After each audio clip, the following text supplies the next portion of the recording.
There are a ton of new cards here in version 42, and a lot of them you're going to know because they're awesome on particular heroes.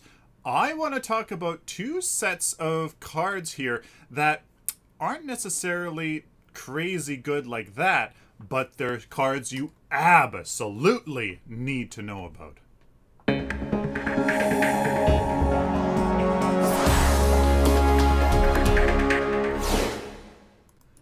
Hello ladies and gentlemen, welcome to a version 42 guide. I am Sylphin. Now in this video we're taking a look at two sets of cards I think you absolutely need to know about, that you probably are on the fence about. What's the first kind of cards? Economy cards. These are cards you put on your hero and it scales. It gains you gold, it gains you experience, it either makes it easier to do, and you know what? I think maybe undervalued, and it's not even out yet. So these cards, absolutely you need to consider. And you know what? I personally really like the playstyle of them. They get you gold and experience. Hey, fantastic. If you're not good at farming or you just want to amplify your farming, these are for you. So you absolutely need to know about these. Don't underestimate them. First one we'll look at here is Coin Master. 1 vitality, you can get it right off the bat. Works especially well in the off lane as that gets your healer your healing towers gem right off the bat. You can put this on and you can get gold just by sitting there. 8 bonus gold every 10 seconds or 16 if you are out of combat.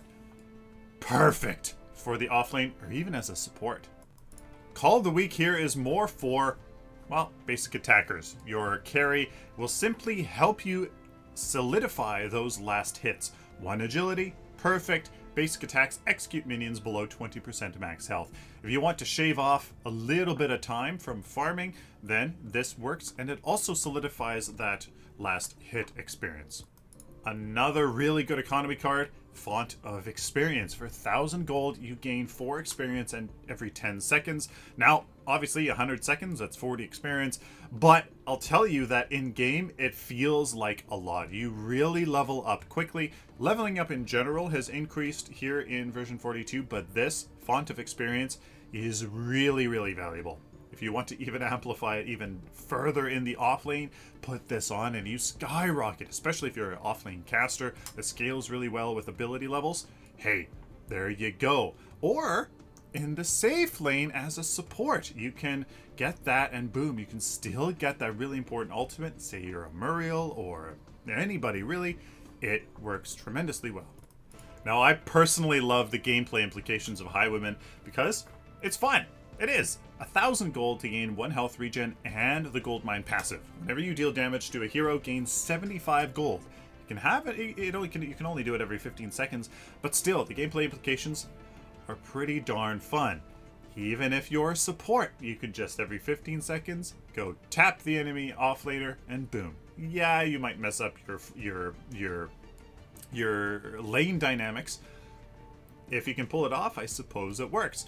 In the off lane, if you are especially a ranged, melee might have a hard time with it. If you're a ranged offlaner, just go up a little bit and tap the enemy duo. Boom, there's 75 gold you can add on to the other card you got earlier.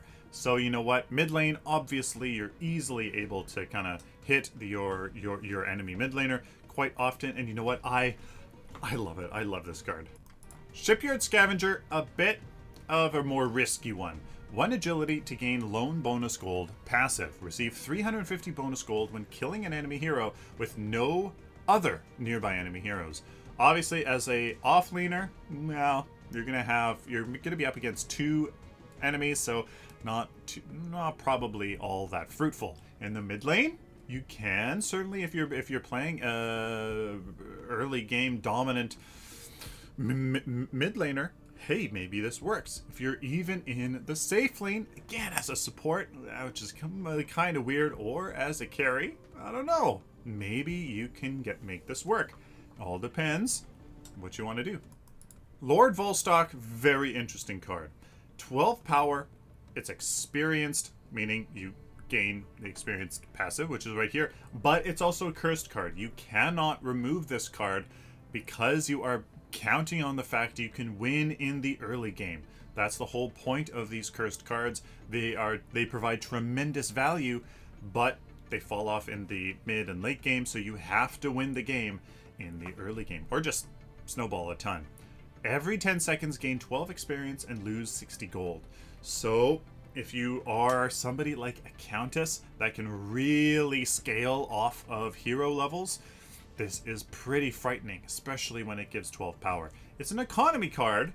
Definitely enhances your experience economy at the cost of your gold collection. So it is something you got to consider. A very common card you're going to see on carries here is Profiteer. 2,400 gold to gain 4 power and the combustible passive, though. That means that if you die, you lose this card and have to spend 2,400 gold again to equip it. The Wealthy Minions passive is earn 55 bonus gold for every enemy minion kill. So it doesn't work on jungle minions, only on lane creep. Well, if you want to, you know, play the risky game, equip this for the, you know, and die and maybe lose it, but you can get 55 bonus gold. So, you know what? A lot of carries, you're going to see this on as they really want that gold. One of the last economy cards here is Soldier of Fortune. For 4 knowledge, gain 100 mana, 1 mana regen, and the Golden Touch. Destroy target minion and gain 150 bonus gold and 30 experience. 75 mana and 90 second cooldown. Basically, what I think this is for destroying the enemy siege minion. So maybe if you're in the off lane, or any lane really, and you're a knowledge hero, you can destroy that siege minion, really hurt the enemy pushing power. And you also guarantee that siege minion farm, and you get bonus farm from it as well. I think it's a good card in some scenarios. That is it for economy cards. Do not underestimate economy cards. If you like the gameplay, if you see that the enemy team has a short game, like a early game composition, and you think you can outbeat them and outfarm them into the mid and late games, maybe those economy cards are necessary, or you just need to survive instead. It's all up to you. My point is that they are incredibly valuable when you pull them off. And you know what? Don't underestimate them. The next category of cards that you absolutely need to know about 100% is vision cards. Vision, vision, vision. I can tell you it is huge in version 42 because there is no vision whatsoever. There's absolutely no vision besides some of these cards. The first one here is Lamplighter. Absolutely, 100%. Don't care who you are. Get this in your order deck as least as a freaking option because it's only 300 gold to gain 2 Shadow Wards. Just like that, 2 Shadow Wards. Basically, guys, it's like, what is that? That is 1, 2, 3, 4 last hits. Not even. Depending on the minion. Shadow Wards will be amazing here in version 42. Yes, I did see myself watching the minimap a lot more because there were just no wards. I'm like, do I see people on the minimap? Yes or no? But you know what? With the Shadow Wards, they're just gonna be super important. Absolutely 100% important, especially with a lot of stealth options now, a lot of really, you know, volatile card options for heroes that gank. They're going to be really important. So first one here, Lamplighter, 300 gold, 2 Shadow Wards. They work just like they do now. Super cheap, absolutely mandatory. The next one here is really quite interesting. Outlander Scout, for 1,000 gold, you gain True Sight Aura. Basically, you can see everything in a 1,500 unit radius around your hero. You're basically a walking who's there from Wraith. You're an old school ward that sees through geometry, at least is how I understand it. And boom, perfect, perfect, perfect. 1,500 unit radius is actually pretty far. That's a teleblink. And you know what? Especially when you're in tight corners in the, you know, in and around the river buffs, you can see through fog walls into the river buff area, especially when you're in the jungle around raptors and or prime. It's going to be tremendously valuable. It's chaos, which is a bit different, but you know what? I think it provides, especially as a carry, you know, you got to you got to pay something to ensure that you can just survive and farm. You know what? I don't think this is a terribly bad idea whatsoever. This card, though, is even more mandatory, sorry, for order heroes than the Lamplighter. Protective Sentry, awesome stuff. 1 mana regen to get armored shadow wards. Every 65 seconds, you can place down a ward for 50 mana that reveals nearby enemies and grants 12 basic armor to nearby allies. So, doing Raptors, doing Or Prime, trying to invade an enemy jungle, anything. Really, this Shadow Ward is going to be phenomenal. The fact that it's not on charges and just has a cooldown is tremendous. Absolutely must have on an order hero. Death has its own vision as well. Finder of Playthings, it's a pseudo damage and utility card. Unholy Gaze, there's a damage part to it. Reduce attack speed by 30 and movement speed by 100 for 2.5 seconds. So it provides some great utility for amazing ganking heroes. Shinbi can use this, Countess can use this, wonderful. But it also, in addition, reveals all enemy heroes for 6 seconds. Over 6 seconds, you get to see where every enemy hero is on the map every 90 seconds. So Finder Playthings, really good for any death hero, really, especially obviously when you are rotating and ganking. Use this for that great utility, but also you can see revealed enemy heroes so that you know, yeah, I can continue this gank, or oh nope, the rest of the team's coming to help, I gotta get out of dodge. Really, absolutely good card. I would almost recommend getting this card on almost any death hero because its power and mana regen and that vision, it's so important. This one's a bit of a stretch, but hear me out. Veil Stepper. It doesn't have any vision inherent to it, but it's a product of the passive. Obviously 8 health regen and 18 basic armor. You get damage because of the fantastic passive and what it allows you to do. So really any death hero can use this tremendously well because you can enter the shadow plane for 3 seconds after passing through a fog wall. You can do that every 5 seconds. What this does, reveals shadow wards in, you know, in your visible range, and reveals any stealth heroes. So it has its own vision built into it simply because you're in the shadow plane. You can see people in the shadow plane. Don't underestimate that. If you are a death hero, pick it up. Like, why don't you want to be in the shadow plane for 3 seconds after you go through a fog wall? Now here's Knowledge having some vision as well. Static Trap. 15 power, 1 mana regen. Good for casters or anybody who wants a little bit of damage. But you have a trap. Place a trap that arms after 1.2 seconds and lasts for 2 whole minutes. Reveal and root the first enemy that steps on it for 2 seconds. 50 mana, and he can do this every 20 seconds.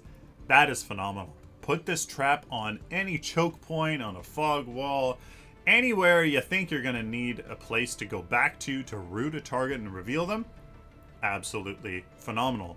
It reveals, so even if a hero is stealthed, like going through a fog wall with Veil Stepper, boom, they're automatically trapped and revealed, and then you get to just wail into them or just take that time to retreat. Static Trap, because of the power, you know, get it. Why not? While Yomi Spectre is fantastic on Wraith, allowing him to continue to snipe people even if he doesn't have vision, or his who's there is off cooldown, it provides vision for anybody that equips it. 9 power, 990 health, dealing damage to an enemy. So any basic damage or ability damage reduces their ability armor for 12 by 12, and you gain true vision of the target for 10 seconds. No cooldown, doesn't matter. If you hit the entire enemy team, you get vision of all of them for 10 seconds. Straight up vision for 10 seconds. If they're trying to run away, if they're trying to juke you, all of that stuff. If they have Veil Stepper on them and go through Shadow Wall and do that, hey, there you go. You still get to see them. Yomi Spectre on any order. Knowledge heroes? Get it.